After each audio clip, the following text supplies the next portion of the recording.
গল্পের শুরুতে আমরা বেশ কিউট দেখতে দুটা বাচ্চাকে দেখতে পাই। তারা তার দাদির কাছে 1 ইঞ্চি রাজকন্যার গল্প শুনছে। মানে যে রাজকন্যাটার হাইট হবে অনলি 1 ইঞ্চি।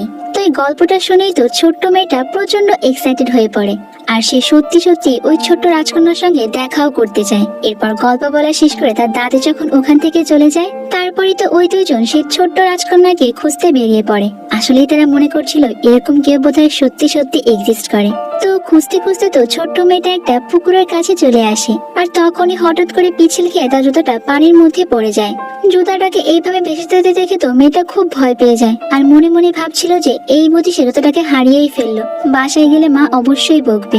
তবে ঠিক তখনই সে জুতার মধ্যে সেই ছোট্ট রাজকন্যাকে দেখতে পায়, মানে সে 1 ইঞ্চ প্রিন্সেস। ওই রাজকন্যাকে দেখেই তো মেয়েটা প্রচন্ড খুশি হয়ে যায়। ওই সময় আবার সেই ছেলেটাও এখানে এসে পৌঁছায়। মেয়েটা তখন তাকেও সে 1 ইঞ্চ প্রিন্সেসের কথাটা জানায়, কিন্তু ততক্ষণে আবার রাজকন্যাটা ওখান থেকে অদৃশ্য হয়ে যায়। তাই ওই ছেলেটা তো বাচ্চা মেয়েটার কথা আর বিশ্বাস করে না। এরপর তারা ওখান থেকে চলে যায় একটা পাহাড়ের নিচে, আর এখানে আসার পরে তারা একে অপরকে নিজেদের ভালোবাসার কথা জানায়। ভাই রে ভাই, এই বয়সে আমরা A ফর আপেল আর B ফর বলই পড়েছিলাম। ও এরা আবার চিরদিন একসঙ্গে থাকার প্রতিশ্রুতিও দেয়, মানে বুঝতে পারছো এরা প্রমিসও বোঝে। আর এরপরে দৃশ্য পরিবর্তন হয়, আমরা চিওমি নামের একটা মেয়েকে দেখতে পাই। এই মেয়েটাও কিন্তু বেশ সুন্দর। চিওমি বসে বসে নিজের উপন্যাস লিখছিল, তখন জানালার বাইরে তাকিয়ে সে দেখতে পায় মিনামিকে। মিনামিকে আবার সে প্রচন্ড পছন্দ করে। মিনামি তখন তার সবচেয়ে প্রিয় খেলা কেন্ডো প্র্যাকটিস করছিল। চিওমি তখন তার দিকে বেশ মন খারাপ করে তাকিয়ে থাকে, কারণ সে মিনামিকে ভালোবাসলেও তার কাছে মনে হয় মিনামি তাকে একটুও ভালোবাসে না। এমনকি সে কখনো বোঝার চেষ্টা করে না যে চিওমি তাকে এতটা ভালোবাসে। তারপর স্কুলে যাবার সময় আবার মিনামির মা চিওমিকে ডাক দেয়। আসলে তারা হলো প্রতিবেশী, আর মিনামি লাঞ্চ বক্সটা দিয়ে দেয়, কারণ আজকে সে লাঞ্চ নিতে ভুলে গিয়েছে।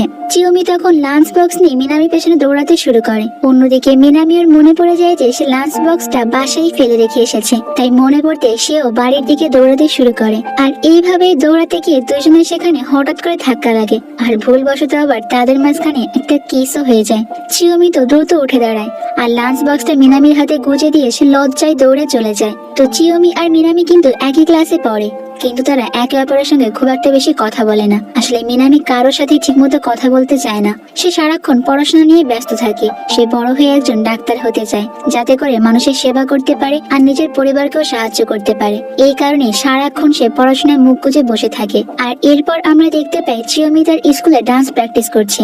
আসলে সে একজন অসাধারণ ডান্সার, আর সে বরাবরই চাইতো টোকিওতে একটা ডান্স কম্পিটিশনে অংশগ্রহণ করতে, কিন্তু সে ভালো করেই জানে তার মা বাবা কখনোই এতে রাজি হবে না। মানে তারা এত দূরে মেয়েকে নাচার জন্য জীবনেও ছাড়বে না। তো স্কুল শেষ করে আবার চিওমির ক্লাসমেট রিকু তাকে বাড়ি পর্যন্ত পৌঁছে দেয়, আর তখন তার প্রিয় একটা উপন্যাসের কথা বলে। বন্ধুরা, এই উপন্যাসটা কিন্তু আসলে চিওমিরই লেখা, কিন্তু সে নিজের পরিচয় গোপন রেখে অন্য নাম ব্যবহার করে লেখালেখি করে। তো পরের দিনে তো আবার রিকু চিওমিকে একটা উপহার দিয়ে তার ভালোবাসার কথাটা জানায়। আসলে রিকু চিওমিকে অনেক পছন্দ করে, আর শেষমেশ যাওয়ার সময় বলে যায় যে আমি কিন্তু জানি চিওমি, ওই উপন্যাসের রাইটার তুমি, আর এই জন্যই আমার উপন্যাসটা এত বেশি ভালো লেগেছে। তো বাড়ি ফেরার পথে চিওমি রিকুর উপহারটা দেখে অনেক খুশি হয়ে যায়। তবে হঠাৎ করে সেখানে প্রচন্ড বৃষ্টি শুরু হয়, সঙ্গে সঙ্গে তো সে ছাতাটা বের করে। আর তখনই সে দেখতে পায় মিনামি তার ক্লাসমেট সাইবের সঙ্গে একই ছাতার নিচে হাঁটছে। সাইবে আবার তখন মিনামির দিকে খুব ভালোবাসার নজরেই তাকাচ্ছিল, মানে একটা লাবিডাবি ভাব আর কি। এই দৃশ্য দেখে তো চিওমির প্রচন্ড হিংসা হয়। আসলে ভালোবাসার মানুষের পাশে তো কেউ কাউকে সহ্যই করতে পারে না, তাই না? আর এই ঘটনায় সে এতটাই কষ্ট পায় যে বাড়ি ফিরে ফুপিয়ে ফুপিয়ে কাঁদতে শুরু করে। আর এরই মাঝে আবার তার মা বাবা জানতে পেরে যায় যে তাদের মেয়ে লুকিয়ে লুকিয়ে টোকিও ওই ডান্স কম্পিটিশনে যাচ্ছে। এটা নিয়ে বাসায় তো প্রচন্ড অশান্তি হয়। এমনকি চিওমির বাবা তাকে অনেক বকাবকি করে, আর রাগের মাথায় তো সে তাকে একটা চড়ই মেরে বসে। আর এতে চিওমিও প্রচন্ড ক্ষুব্ধ হয়ে বাড়ি ছেড়েই চলে যায়। কিন্তু এদিকে তো বাইরে ঝুম বৃষ্টি হচ্ছে, সে আর বাড়ি ফিরতে পারছে না।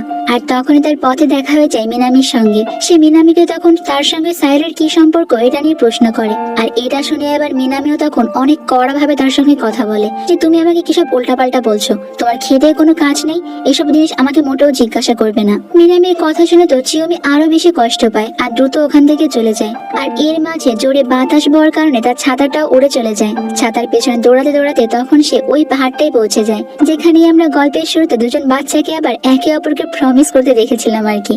আর এখান থেকে আমরা জানতে পারি যে এই বাচ্চা দুইটাই হলো এখন বড় হয়ে মিনামি আর চিওমি হয়েছে। তো তো সেখানে বসে তো চিয়োমি মিনামির কথা অনেক ভাবতে থাকে যে কিভাবে মিনামির বাবা চলে যাবার পর তাদের বন্ধুত্ব সম্পর্কটা একদম নষ্ট হয়ে গিয়েছে।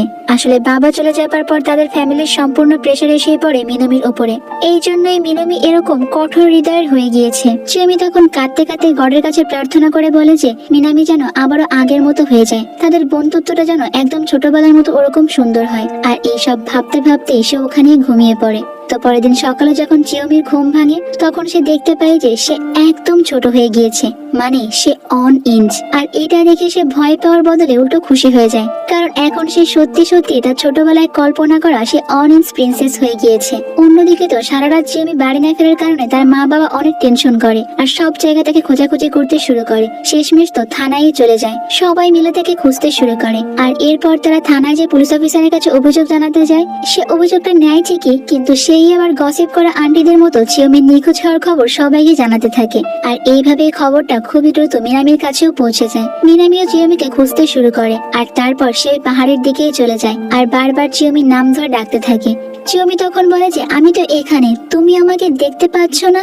মিনামি তো চিয়োমির কণ্ঠস্বর ঠিকই শুনতে পায়, কিন্তু সত্যি তাকে দেখতে পায় না। আর কোনোভাবে তখন ছোট্ট চিয়োমি লাফিয়ে লাফিয়ে উঠে মিনামির নজরে আসে। আর মিনামি তো চিয়োমির এই অবস্থা দেখে একদম অবাক হয়ে যায় যে তুমি এত ছোট কিভাবে হয়ে গেলে। আর মিনামি এরপর চিয়োমিকে নিজের পকেটে করে বাড়িতে নিয়ে আসে আর তার ঘরেই লুকিয়ে রাখে। চিয়োমি এখন মিনামির সাহায্য ছাড়া একটা কিছুও করতে পারছিল না, তাই মিনামিও সব সময় তাকে সাহায্য করার চেষ্টা করে। তো অনেকক্ষণ তো হয়ে গিয়েছে, তাই মিনামি চিয়োমিকে বাড়ি যেতে বলে, কিন্তু চিয়োমি তো কোনোভাবে ওই বাড়িতে ফিরে যাবে না। সে বলে যে এই অবস্থায় যদি আমার মা বাবা আমাকে দেখে তাহলে তারা প্রচন্ড ভেঙে পড়বে। তাই এরপর চিয়োমি তার মা বাবাকে ফোন করে জানায় যে আমি টোকিওতে সে ডান্স কম্পিটিশনে চলে এসেছি, তোমাদেরকে না জানিয়ে এসেছি, তোমরা আমাকে নিয়ে টেনশন করো না, ডান্স কম্পিটিশন শেষ হয়ে গেলে আমি আবারও বাড়ি চলে আসবো। তো এরপরই আমরা দেখতে পাই চিয়োমির জন্য মিনামি একটা ছোট্ট বাটি দিয়ে বাথটাব বানিয়ে দিয়েছে আর চিয়োমি তো সেটার মধ্যে বসে গোসল করছে। ছোটবেলায় ওই যে আমরা পুতুল খেলতাম না, ঠিক সেরকম। তো রাতে এরপর মিনামি তার টিস্যু বক্সটা খালি করে চিয়োমির জন্য ছোট্ট একটা বিছানাও বানিয়ে দেয়। ঘুমন্ত চিয়োমিকে দেখে তো মিনামির খুবই আদর করতে মন চায় আর সে তখন তার দিকে মুগ্ধ হয়ে অনেকক্ষণ তাকিয়ে থাকে। এদিকে চিয়োমি তো পরের দিন মিনামিকে একটা রাজকন্যার গল্প শোনায় যে নাকি একটা অভিশাপের জন্য একদম ঘুমিয়ে গিয়েছিল, কিন্তু এরপর যখন একটা রাজপুত্র এসে তাকে চুমু খায় তখনই সে আবার ঘুম থেকে জেগে ওঠে। আসলে চিয়োমি ইচ্ছা করে মিনামিকে এই গল্পটা শুনিয়েছিল যাতে করে সে ওই হয়ে যায়। তখন মিনামি